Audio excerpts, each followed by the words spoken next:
pagi anak-anak, selamat siang ataupun selamat sore. Masih tetap bersama Pak Destur Bangau di bimbingan belajar Sopo Helios. Hari ini saya ingin menjelaskan materi kelas 10 yaitu vektor. Jadi bisa nih untuk anak-anak kelas 10 saat ini bisa untuk sekedar mengulang kembali, dan untuk adik-adik kami kelas 9 di masa wabah seperti ini agar kamu persiapkan hal-hal yang akan kamu pelajari di SMA. Dan salah satu materi yang akan kamu dapatkan di SMA itu adalah materi vektor. Sebenarnya bukan ini materi pertama itu adalah pengukuran dan besaran. Cuman saya langsung lompat aja di sini ya. Jadi materinya adalah vektor, tapi agak sedikit berbau ada matematikanya ya. Nah, itu karena ini adalah materi yang akan juga banyak kita gunakan nanti di pembahasan vektor itu. Jadi adik-adik, apalagi nih ada adik-adik SMP pasti belum pernah mendapatkan materi yang seperti ini. Jadi kamu bisa lebih banyak tahu itu nanti dengan membuka channel Sopo Helios. Di situ nanti akan dijelaskan sama kalian lebih dalam tentang materi ini. Ini trigonometri ya adik-adik ya. Sebelum masuk ke materi vektornya, atau mungkin pertanyaan pertama yang muncul bagi kalian adik-adik kami adalah apa sih itu vektor atau besaran vektor? Besaran vektor itu adalah besaran yang memiliki nilai dan arah. Jadi ada nilainya, ada arahnya. Misalkan saya berjalan dengan kecepatan 5 meter per sekon ke kanan. Artinya saya punya nilai 5 meter per sekon. Arahnya kemana? Arahnya ke kanan. Itu teman-teman ya. Di fisika itu banyak gaya. Gaya itu disimbolkan dengan F, satuannya Newton. Ya, adik-adik ya, saya memberikan gaya atau saya menarik meja dengan gaya 10 Newton ke belakang. Jadi itu adalah contoh-contoh besaran vektor. Yang ketiga misalnya perpindahan. Ya, nanti kita bisa lebih perdalam lagi. Nah, sebelum masuk ke situ, ada hal di matematik yang sangat kita perlukan dalam pembahasan vektor itu nanti. Sederhananya ini saya tuliskan dasar-dasar trigonometrinya ya adik-adik ya. Ini sudutnya, ini disebut hipotenusa atau sisi miring adik-adik. Ini depan daripada sudutnya, depan sudut, kemudian ini sampingnya. Nanti yang akan paling banyak kita gunakan itu adalah sin, cos, tangen ya adik-adik ya. Nilai sin daripada sin theta itu adalah sisi depan per sisi miring. Saya sering sebut sin demi. Jadi depan per miring. Jadi kalau misalnya saya ini sebut X, ini saya sebut Y, ini saya sebut Z, adik-adik ya. Maka kalau ditanya sin tetanya berapa? Depan per miring, berarti X per Y. Kemudian samping per miring. Kalau nilai cos theta samping per miring. Sampingnya adalah Z, miringnya adalah Y. Saya sering sebut kosami, tadesa. Tadesa, tangen tetanya, jika tanya nilai tangen tetanya berapa? Sisi depan per sisi samping, yaitu X per Z, adik-adik ya. Nah ini kosekan, sekan, kotangin itu kebalikan sin itu adalah kosekan. Jadi kalau ditanya nilai kosekannya berapa? Mi per D. Oh ya. Baru kos apa? Kebalikan daripada cos adalah kosekan, sekan, ya. Kebalikan dari tangin adalah kotangin. Jadi nilainya ini adalah kebalikan daripada nilai sin, cos dan tangin, ya. Atau juga untuk nilai tangin itu adik-adik, kita juga bisa dengan membandingkan nilai sinnya dengan cosnya. Misalnya sin tetanya tadi kan adalah X per Y. Kemudian cosnya adalah Z per Y. Nah, Y-nya Habis ya dibagi ya. Berarti yang tinggal apa nih? X per Z. Jadi nilai tangin itu sama dengan sin per cos ya adik-adik ya. Kita mendapatkan nilai yang sama X per Z, X per Z. Itu yang pertama. Yang kedua, mungkin saran Bapak ini dihafal ini adik-adik ya. Sudut-sudut istimewanya 0, 30, 45, 60, 90. Nilai sinnya, sin 0 itu adalah 0. Gampang mengingatnya adik-adik ya. Sin 0, 0, setengah, setengah akar 2, setengah akar 3. Atau ini sin 90 juga boleh kita tulis setengah akar 4. Akar 4 kan 2 ya. Setengah kali 2, 1 ya, tinggal 1. Kalau nilai cosnya kebalikan adik-adik ya. Kebalikan dari setengah akar 4, balik kali setengah akar 3. Dari yang besar jadi kecil ya. Setengah akar 3, setengah akar 2, setengah menjadi 0. Kebalikan aja. Jadi ini nilai cos 0 itu berapa? 1.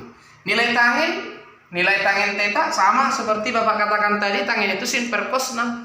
Berarti 0 per 1 itu adalah 0 ya. Ya kan? 0 per 1 adalah 0. Itu nilai tanginnya kan sin per cos. Tangin 30 berarti setengah per setengah akar 3. Nanti kita dapatkan setengah akar 3. Tangin 45 sin per cos setengah akar 2 per setengah akar 2. 1. Sampai nanti di sini 1 per 0. Ya tak terhingga ya adik-adik ya. Tapi mungkin akan juga nanti kita temukan jika sudutnya itu lebih daripada 90. Nah, saya jelaskan dulu. 0 sampai 90 itu disebut kuadran pertama ya adik-adik ya. 90 sampai 180 itu disebut kuadran kedua. Kemudian 180 sampai 270 itu disebut kuadran ketiga. Kemudian ini adalah kuadran 4. Ya, nilai daripada 0 sampai 90 kalau diminta all-nya berarti semuanya adik-adik, semuanya nilai daripada sin, cos, tangin itu positif. Misalnya ya sin dari 30 ya kan setengah. Itu. Jadi nilainya semua positif. Di kuadran kedua nilai sin yang positif Jadi saya gampang aja all sin takos gitu ya. Di kuadran ketiga hanya nilai tangin yang positif. Di kuadran keempat hanya nilai cos yang positif. Contoh begini. Kita ditanya sin daripada 120. Nah, saya tuliskan di sini deh ya. Jadi saya ingin katakan acuannya adalah sumbu X. Acuannya adalah sumbu X. Berarti kan 120 itu masih di bawah dari 180. Jadi di sini saya tuliskan kan sin 180 kurang alfa. Sin 180 kurang alfa. Pertanyaannya adalah kira-kira 180 berapa supaya hasilnya 120. Tapi ingat ya, di sini dikurang ya, Dek ya. Kalau misalnya di kuadran ketiga di atas 180, maka sekali lagi saya tekankan acuannya adalah sumbu X. Jadi 180 ke 270 ya. Berarti katakan misalnya 240. Nah, tapi nanti ya, sebentar tentang ini. Berarti ini adalah sama halnya dengan 180 dikurang 60 adik-adik. Berarti nilai daripada sin 120 itu sama dengan sin alfanya ya anaknya. Berarti dalam hal ini alfanya berapa nih? 60. Berarti sin 120 sama dengan sin berapa nak? Sin daripada 60. Berarti sin 60 sin tadi berapa? Setengah akar 3. Berarti sin 60 setengah akar 3. Nah, nilai daripada sin di sini positif. Nah, jadi nilai sin 60 ya sama. Berarti setengah akar 3. Pak, bagaimana misalnya kalau nilai cosnya? Bagaimana kalau nilai cosnya? Misalnya nilai cos dari sama, misalnya cos 120. Sama di situ nah. Cos 120 itu kira-kira 180 kurang berapa? Atau alfanya berapa? Sama ya. Berarti cos 120 itu ya sama dengan cos 60. 180 kurang berapa? Soal 120 ya, adik-adik ya. Cuman di situ nilai sin aja yang positif. Nah, berarti saya harus kasih tanda negatif di sini. Cos 60 berapa? Cos 60 setengah. Tapi bukan setengah jawabannya, tapi minus setengah. Misalnya di kuadran ketiga, katakan tentukanlah sin daripada 240 misalnya. Sin 240 ya. Tadi acuannya X yang sama, berarti kira-kira sin 180 berapa tambah berapa supaya 240. Wah, sama 60 ya.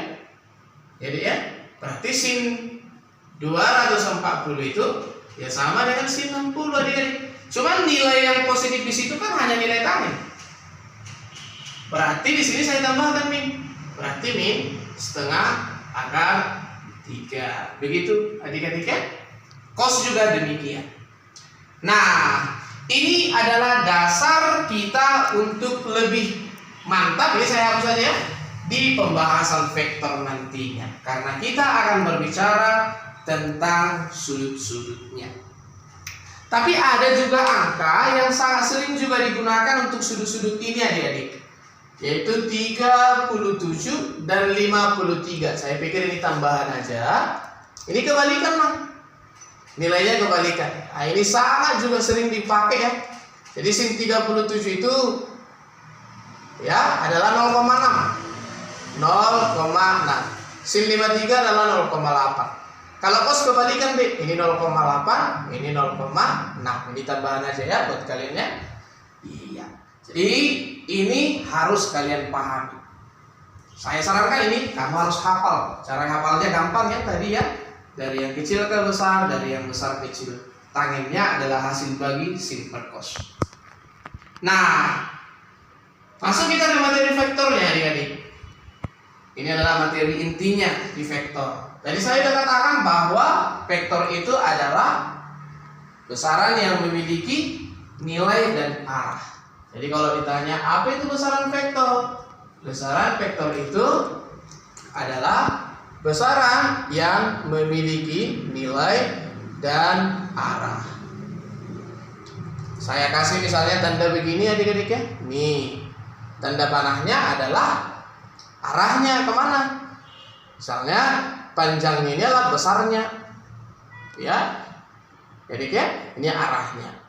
Punya nilai dan arah. Tadi contohnya saya tuliskan, ini bisa kecepatan, kemudian bisa gaya dan lain-lainnya. Kecepatan, gaya. Nah, gitu ya. Pertama kita akan bahas tentang resultan vektornya. Resultan vektor atau penjumlahan vektor. Jadi vektor itu bisa dikurang, bisa ditambah. Ada 3 metodenya. Ada 4 ya, 4. 1 metode segitiga. Kemudian metode jajar genjang. Ini adalah cara-cara penjumlahan vektor. Yang ketiga adalah metode poligon. Yang terakhir adalah nanti metode analisis.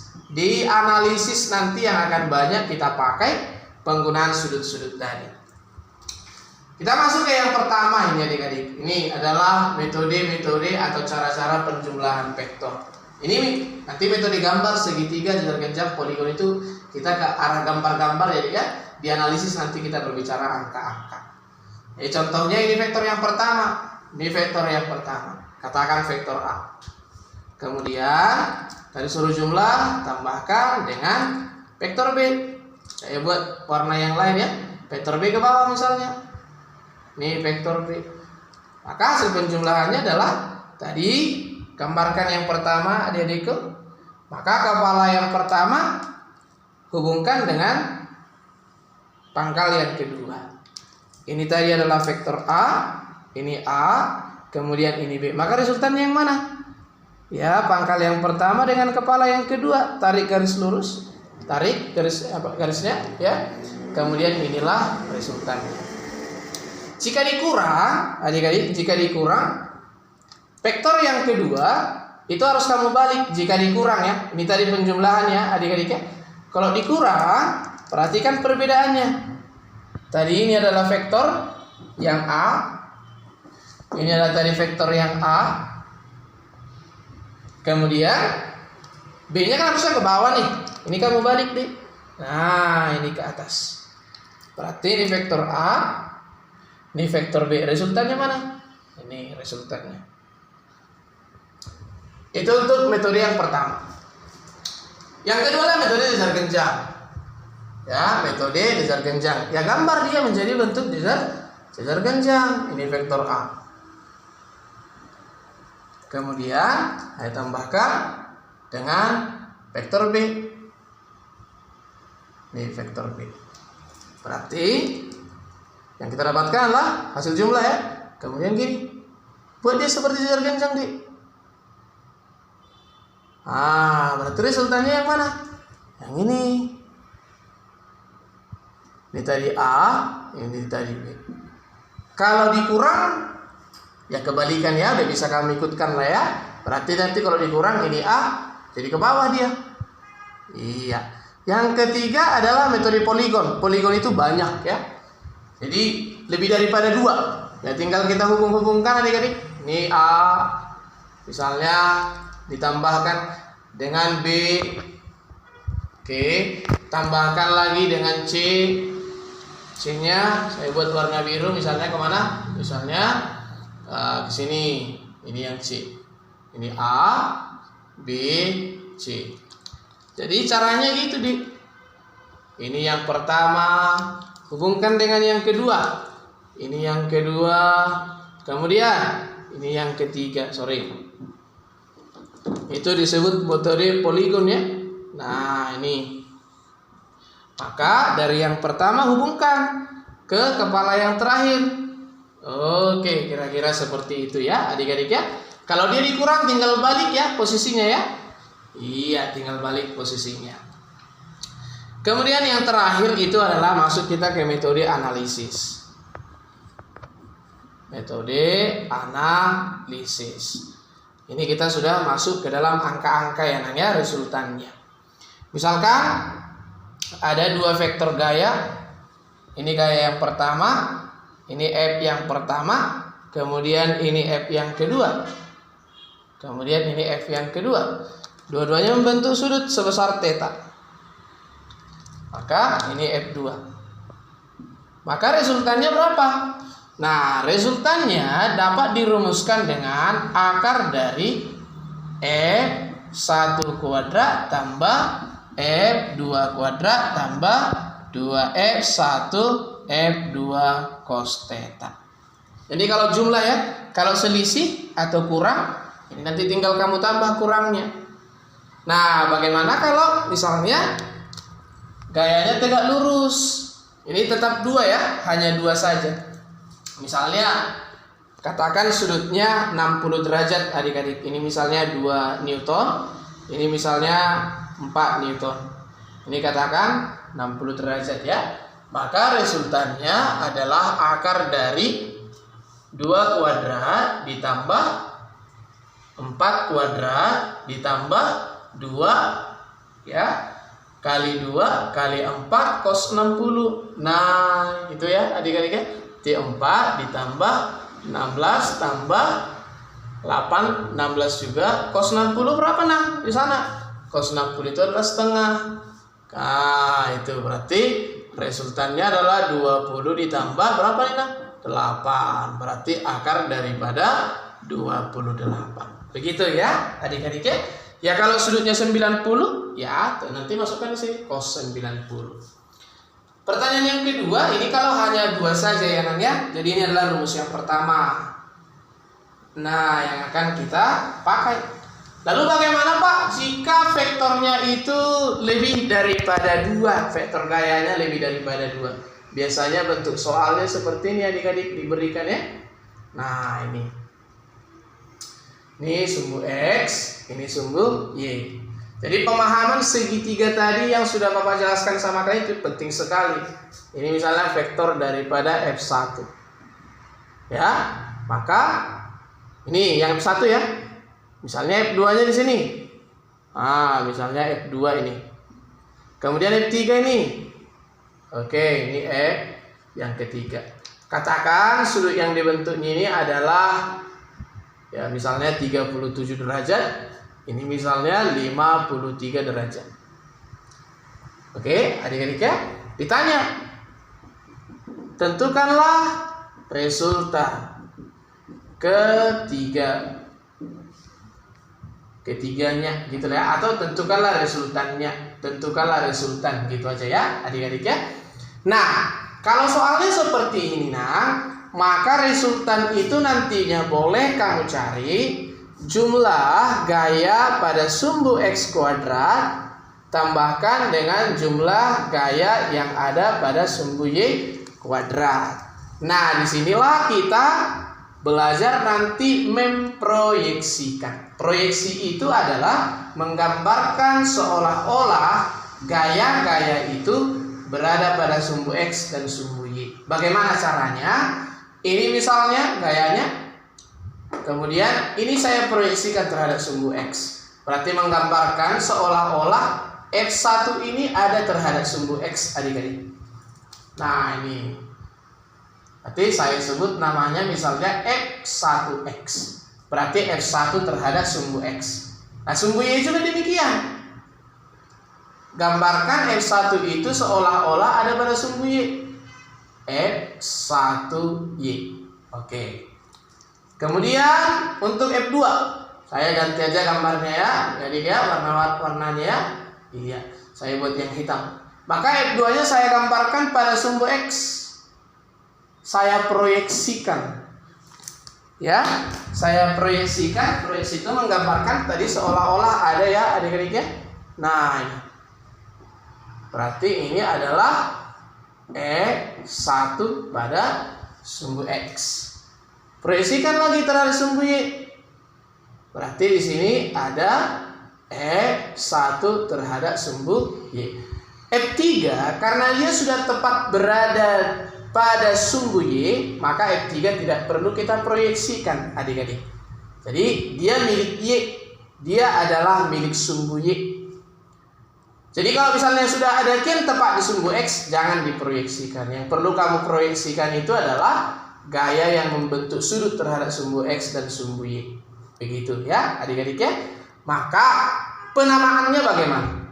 Saya pindahkan gambarnya ya. Saya buat di sini ya. Saya pindahkan gambarnya untuk F1. Kira-kira seperti ini adik-adik. Nah, ya seperti ini ya.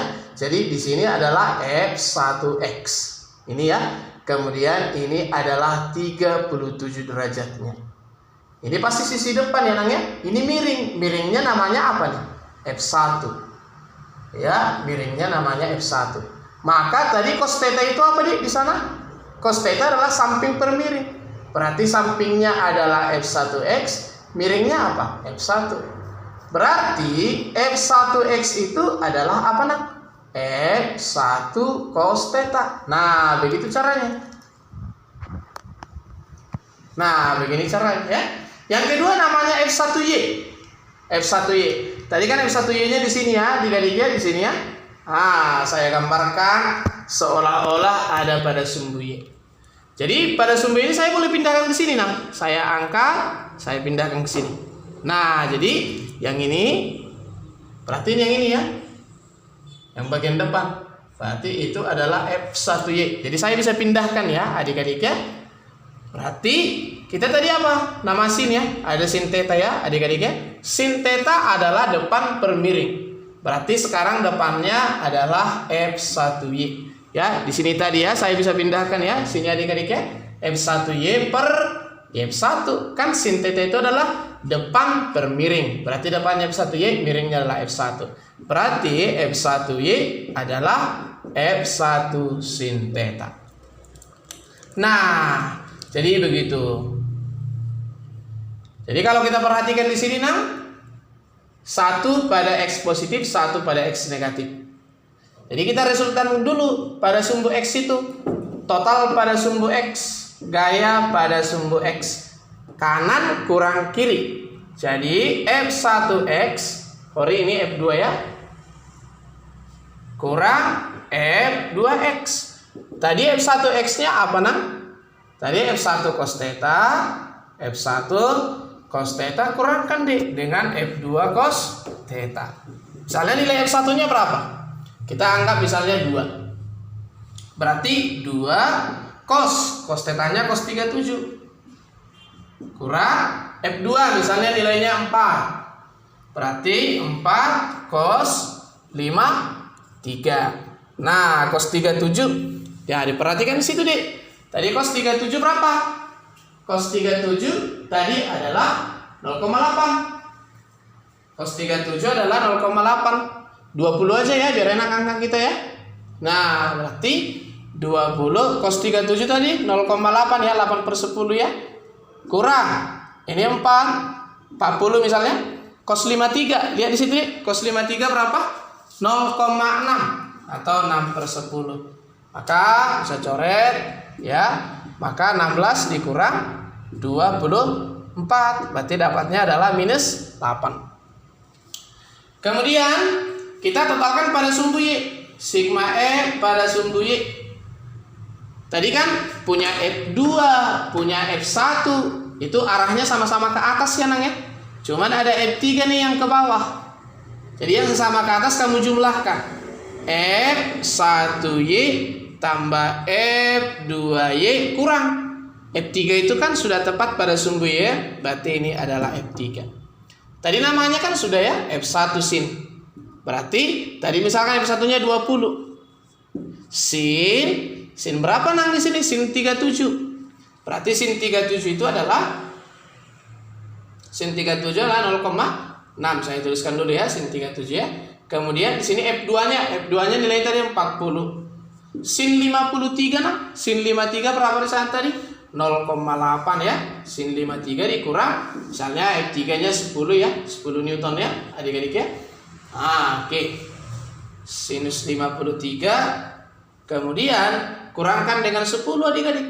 Tadi F1Y sama F2 arahnya ke atas ya tadi ya, adik-adik ya. Arahnya ke atas. Soal penamaannya yaitu gunanya tadi kita belajar yang di sana ya, yang pertama tadi. Maka 20 sin 37 tadi 6/10 ditambah 40 sin 53 0,8 ya, 8/10 kurang 10. Berarti dapat berapa nih? 12 ditambah 32 kurang 10. Maka 12 32 44 ya. 44 berarti 34.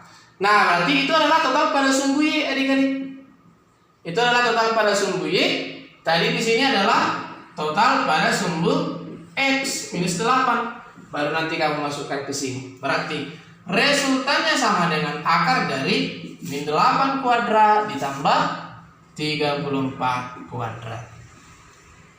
Nah, itu adalah materi vektor yang akan kalian nanti dapatkan di kelas 10 SMA. Jadi adik-adik kami di kelas 9 selama liburnya kalian sudah harus bisa mempersiapkan atau belajar materi-materi yang mungkin akan kalian hadapi di SMA. Atau mungkin bagi adik-adik kami kelas 10, jika kemarin kalian masih kurang paham tentang ini, mudah-mudahan bermanfaat sama kalian dan mudah-mudahan dapat dimengerti.